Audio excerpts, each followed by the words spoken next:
दोस्तों, कभी कभी हमारे साथ ऐसी सिचुएशंस भी आ जाती हैं कि किसी सर्किट बोर्ड को हम रिपेयर कर रहे होते हैं। उसमें एक छोटे कंपोनेंट की वजह से हमारा काम रुक जाता है। भले वो कंपोनेंट एक रेजिस्टेंस हो, इंडक्टर हो या फिर ट्रांसफार्मर या कुछ भी हो, या एक छोटा सा एलईडी बल्ब इंडिकेटर क्यों ना हो। ये प्रॉब्लम आपके साथ भी ज़रूर हुई होगी। तो आज इस वीडियो को बनाने का मकसद मेरा यही है कि जो नए मैकेनिक हमारे साथ जुड़े हुए हैं वो काफ़ी बार मेरे को कमेंट करते कि सर कोई कंपोनेंट हमें मिल नहीं रहा, हम कैसे मैनेज करें। देखिए यहाँ पर देखिए, इस वीडियो में आपको बहुत ही ज़बरदस्त जानकारी दी जाएगी जो कि आपके लिए फ़ायदेमंद होगी। आपने इस वीडियो को लाइक ज़रूर करना है, शेयर करना है और चैनल को सब्सक्राइब ज़रूर करना है, क्योंकि आपके लिए हमेशा मैं बेटर से बेटर लाने की कोशिश करता रहता हूँ। तो चलिए वीडियो को शुरू करते हैं।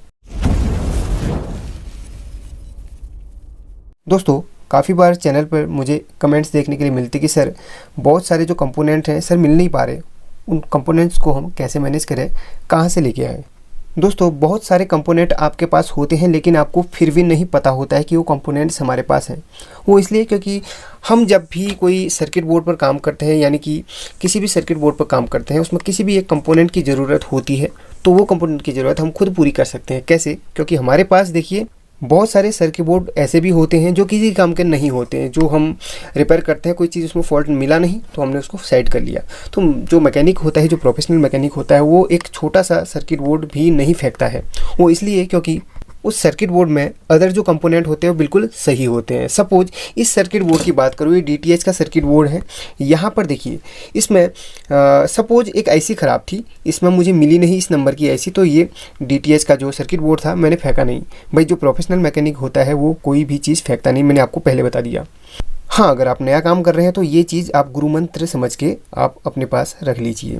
यहाँ पर देखिए, एक आईसी न होने की वजह से सर्किट बोर्ड रिपेयर नहीं हो पाया, लेकिन हुआ क्या, अदर कंपोनेंट जो है यहाँ पर बिल्कुल ओके हैं। यहाँ पर डायोड ओके हैं, यहाँ पर रेजिस्टेंस ओके हैं, कैपेसिटर ओके हैं, इतनी चीज़ें आप देख रहे हैं, ये सब के सब यहाँ पर ओके हैं। बाकी ऑप्टो कपलर है और इतनी सारी चीज़ें मुझे यहाँ पर ओके मिल रही है। देखिए, कभी किसी सर्किट बोर्ड को रिपेयर करता हूँ, वहाँ पर मुझे एक डायोड की ज़रूरत पड़ती है। मान लिया जाए IN4007 की डायोड की ज़रूरत पड़ रही है, तो इस सर्किट बोर्ड से निकाल के वहाँ पर मैं इंस्टॉल कर लूँगा, क्योंकि यहाँ पर इस सर्किट बोर्ड से मुझे वो डायोड मिल गई है। वैसे ही दूसरे सर्किट बोर्ड को मैं उठा लूँ। यहाँ पर देखिए, ये SMD का सर्किट बोर्ड था, SMD ख़राब हो गई थी, मैंने फेंका नहीं, इसको अपने पास में ही रखे रहा। हाँ, आप इन चीज़ों को कबाड़ी से भी उठा के अपने पास रख सकते हैं, क्योंकि उनके पास बहुत सारे ऐसे सर्किट बोर्ड होते हैं जो हम फेंक देते हैं या फिर ख़राब हो जाते हैं। लोग अक्सर जो है उनको कबाड़ा समझ के बेच देते हैं, लेकिन वो मैकेनिक के लिए भी बहुत सोने की चीज़ होती है, क्योंकि एक सर्किट बोर्ड में इतने सारे कंपोनेंट हमें मिल जाते हैं जो कि हमारे कई सारे काम को आसान कर देते हैं। अब जैसे SMD का जो सर्किट था, ये इसमें एक छोटा सा ट्रांजिस्टर मिला नहीं उस नंबर का, तो यहाँ पर मैंने इसको रख लिया। अब देखिए, बेसिकली यहाँ पर ये जो यहाँ पर MOSFET यूज हुआ है और बहुत सारी चीज़ें इसमें और भी हैं, तो अदर कभी मेरे काम पे बहुत सारी चीज़ें अभी भी काम आ सकती है। इसमें वेरिएबल जो यहाँ पर ये पोटेंशियोमीटर यहाँ पर देख रहे हैं आप, और यहाँ पर ये ट्रांजिस्टर है, बहुत सारी चीज़ें हैं, वो मुझे कभी भी न कभी ज़रूर काम देंगी। और उससे भी ज़बरदस्त अभी आपको एक सर्किट बोर्ड दिखाऊंगा जहाँ आपको A to Z कंपोनेंट मिल जाएंगे। चलिए फिलहाल यहाँ पर आपको बेसिकली दिखा देता हूँ। हम बात करें तो रिमोट की। देखिए, रिमोट ख़राब होता है, फेंक देते हैं, सस्ता आता है रिमोट, इसीलिए फेंक देते हैं क्योंकि आप नया परचेज कर सकते हैं। लेकिन इस रिमोट को मैंने फेंका नहीं। देखिए, कभी हमें IR सेंसर की ज़रूरत पड़े तो इस रिमोट से हम निकाल सकते हैं। बिल्कुल ये दोबारा भी काम दे सकता है। अगर किसी ऐसे रिमोट में IC ख़राब है, वो रिमोट मिल नहीं रहा, तो इस IC को मैं यहाँ पर उठा के दूसरे रिमोट में डाल दूँगा।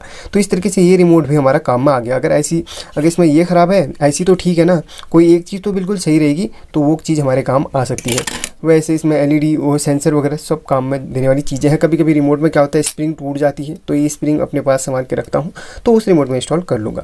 भाई 100-200 रुपये खर्च करने से अच्छा जब हमारा छोटी सी चीज़ में काम बन जा रहा है, तो बिल्कुल वही काम हमारा आना चाहिए। और कस्टमर को 10-20 रुपये वहाँ बना के दे दीजिए, तो बिल्कुल आप वो भी खुश रहेगा और आप भी जो है पुरानी चीज़ों का सदुपयोग कर पाएंगे। ये वीडियो उन लोगों के लिए है जो मैकेनिक में नया अभी काम सीख रहे हैं। बहुत सारे जो है लोग ये कहेंगे कि भैया ये तो हमें पता था, आप इतना भी छोटी चीज़ के लिए वीडियो बना रहे हैं। देखिए, उनके लिए मैं वीडियो बनाता हूँ जो नया काम सीख रहे हैं। बाकी जो समझदार होंगे इस वीडियो को वॉच क्यों करेंगे। अब नेक्स्ट चीज़ पे चलता हूँ, ये सर्किट। यहाँ पर देखिए, ये सर्किट बोर्ड ख़राब था। देखिए, ज़्यादातर सर्किट बोर्ड हमारे डेड इसलिए पड़ जाते हैं क्योंकि उसका कंपोनेंट जो है मेन IC में मिल नहीं पाती है। कई IC ऐसी जैसी रहती हैं जो मिल नहीं पा रही हैं। अब एक IC की वजह से पूरा सर्किट बोर्ड डेड हो गया।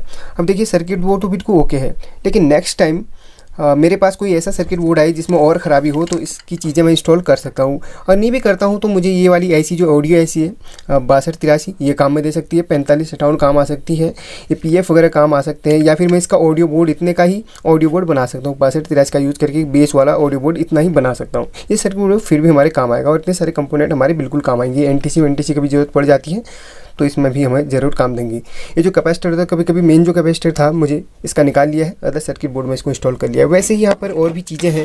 आप यहाँ पर देखिए, इसमें एक छोटी सी इस IC की ख़राबी थी, तो बाकी तो बिल्कुल सर्किट ओके है। तो वैसे ये जितने कंपोनेंट हैं मेरे कभी ना कभी काम देंगे। वैसे एक और सर्किट बोर्ड है, देखिए इस सर्किट बोर्ड में बस एक ख़राबी है, इसकी मेमोरी ऐसी चली गई है।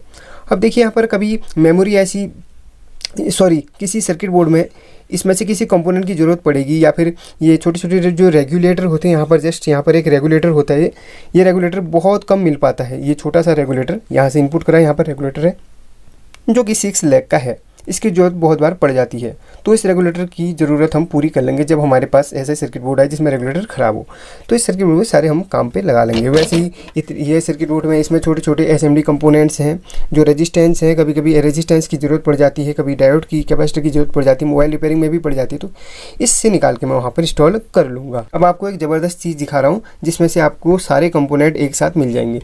अब देखिए, बहुत बार होता क्या है, हमें कैपेसिटर मिल नहीं पाते हैं, तो एक टीवी के सर्किट के अंदर जो CRT टीवी होती है उसके सर्किट के अंदर इतने सारे कैपेसिटर आपको देखने के लिए मिलेंगे, हर वैल्यू के आपको देखने के लिए मिलेंगे। आपको यहाँ पर आपको 16 वोल्ट, 35 वोल्ट सभी प्रकार के कैपेसिटर देखने को मिलते हैं। कभी कभी इस कैपेसिटर की कमी होती है तो इस सर्किट बोर्ड को उठाइए और वो मनचाहा कैपेसिटर उठा के आप लगा लीजिए। बाकी ऐसी कभी ना कभी काम दे सकती हैं। इसमें छोटे छोटे जो ट्रांजिस्टर रहते हैं बहुत बार काम देते हैं, और इसमें से और भी चीज़ें आपकी काम आ सकती है। रेजिस्टेंस हैं, इतने सारे आपको रेजिस्टेंस देखने के लिए मिल रहे हैं, तो ये रेजिस्टेंस पे आपको कभी ना कभी काम दे सकते हैं। कभी कभी हमें बड़े डायोड की ज़रूरत पड़ जाती है तो इस नंबर के आप डायोड निकाल के इसमें लगा दीजिए। NTC, PTC, ये बड़ा रेजिस्टेंस, सभी प्रकार के जो कंपोनेंट्स हैं आपके ज़रूर काम आएंगे। और एक भी चीज़ और दिखा रहा हूँ आपको, इस डब्बे में आप देख रहे होंगे ये सारी की सारी LED बल्ब की किट है, पूरी भरी हुई है, पूरी LED बल्ब की किट भरी हुई है। अब काफ़ी सारे सोच रहे होंगे यार फेंकी क्यों नहीं सर ने, क्योंकि इनमें उत्सुकता सभी के जानने की होती है। तो यहाँ पर कुल मिला के 150-200 से ऊपर इसमें LED बल्ब के सर्किट की किट है। देखिए किसी में कुछ खराबी है, किसी में कुछ खराबी है, लेकिन यहाँ पर देखिए कभी LED बल्ब का ड्राइवर मैं रिपेयर कर रहा हूँ, वहाँ पर मुझे IC नहीं मिल पा रही है, तो इस नंबर की IC में यहाँ से ढूंढ के बिल्कुल लगा लूँगा।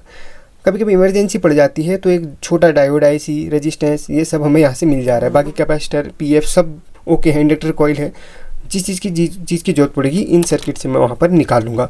कभी कभी हमें फ्यूजेबल रेजिस्टेंस नहीं मिल पाती है, MOV नहीं मिल पाता है, तो यहाँ से निकाल के हम इंस्टॉल कर लेंगे। ये देखिए MOV है, फ्यूजेबल रेजिस्टेंस है, तो यहाँ से निकाल के हम वहाँ पर इंस्टॉल कर लेंगे। वैसे ही यहाँ पर फ्री डिस्क के कार्ड मैंने यहाँ पर रखे हुए हैं, इसमें भी बहुत सारे जो कंपोनेंट मैंने निकाल लिए हैं। यहाँ पर देखिए किसी और कार्ड में नेटवर्क की IC की दिक्कत थी तो यहाँ से निकाल के मैंने उधर लगा ली। मेन IC की दिक्कत थी, रोम IC की दिक्कत थी, निकाल ली। और सबसे ज़्यादा प्रॉब्लम क्या आती है ना फ्री डिस्क में, मेमोरी IC का प्रॉब्लम आता है। तो देखिए ये अगर सर्किट रिपेयर नहीं हो पा रहा, देखिए अपना सर वगैरह खाली कर दिया, वो रिपेयर करने नहीं हो पा रहा, तो लास्ट में इसकी मेमोरी IC वगैरह जो है आपके पास पड़ी है, तो किसी में मेमोरी IC की ज़रूरत पड़ रही है तो यहाँ से उखाड़ के आप वहाँ पे लगा लीजिए, बिल्कुल ओके आपका सर्किट हो जाएगा। रेगुलेटर यहाँ से मिल जाएगा आपको, ऑडियो IC 4558 मिल जाएगा, आपको सब चीज़ यहाँ से मिल जाना है। तो इस सर्किट बोर्ड को फेंकना क्यों है, तो इसमें एक एक कंपोनेंट, सभी प्रकार के कंपोनेंट आपके काम में आ सकते हैं। इन सभी सर्किट में आपको एक छोटे से छोटा कंपोनेंट बहुत काम देने वाला है, इसलिए कभी भी किसी पुराने सर्किट को आप फेंकिएगा मत। अगर आप नए मैकेनिक हैं तो ये गुरु मंत्र आप हमेशा अपने पास संभाल के रखिएगा, क्योंकि यहाँ पर हर कोई किसी को इतना नॉलेज देता नहीं है, और शायद ही कभी इतना आपको किसी ने बताया होगा या फिर गाइड करा होगा। तो दोस्तों इतना गाइडेंस के लिए एक कमेंट और एक लाइक बनता ही बनता है। और भी अगर आपको दिखाऊं, देखिए यहाँ पर मैं इतना ही नहीं बल्कि मोबाइल रिपेयरिंग के भी मैं चीज़ें संभाल के रखता हूँ। एक मिनट आपको ये डब्बे को छोड़ के दूसरा डब्बा दिखाता हूँ। इस डब्बे के अंदर मोबाइल के सारे मुझे PCB है, मदरबोर्ड्स हैं देखने को मिल रहे हैं। जैसे ये कीपैड है, ये ज़रूर काम में देता है। कभी कभी क्या होता है ना, किसी में कीपैड में कार्बन वगैरह लग जाता है, तो इसका कीपैड का ये लोहे का निकाल के, ये पत्ता निकाल के आप डाल दीजिए उसमें, बिल्कुल फिक्स हो जाएगा। कभी किसी चीज़ में किसी चीज़ की ज़रूरत है, छोटे छोटे कंपोनेंट्स की, या फिर किसी कनेक्टर की ज़रूरत है, मिल नहीं रहा, तो यहाँ से निकाल के हम वहाँ पे फिक्स कर लेंगे। इस तरीके से स्पीकर, माइक, सभी प्रकार की चीज़ें हमें काम देती हैं। तो यहाँ पर स्पीकर, माइक यहाँ से हमें हमें मिल जाता है। तो कभी कभी क्या होता है ना, बहुत सारी चीज़ें हमें मिल नहीं पाती है, तो यहीं से हम उसको निकाल के कर सकते हैं। देखिए ये सर्किट बोर्ड बिल्कुल ख़राब, मतलब डैमेज हो चुका है, ये चीज़ नहीं है इसमें, तो स्पीकर इसका काम देगा, इसके बटन पैनल हमें काम देंगे, इसके ये जो नीचे का बोर्ड है बिल्कुल ओके है। कभी इसका बोर्ड टूट गया, पत्ता टूट गया, पत्ता काम में दे देगा। तो एक एक छोटी छोटी चीज़ें हमेशा काम में आती हैं, इसलिए एक स्टोर बना के उसमें आप सब कुछ रख लीजिए। तो दोस्तों ये जानकारी कैसी लगी ज़रूर बताना। बाकी इस वीडियो में लाइक कमेंट ज़रूर करना, शेयर ज़रूर करना। शेयर उन तक करना जो इस काम को नया सीख रहे हैं, जिन्हें कुछ भी अभी जानकारी नहीं है। तो मिलते हैं अगले टॉपिक पर एक नए इंटरेस्टिंग टॉपिक के साथ। तब तक लिए टेक केयर।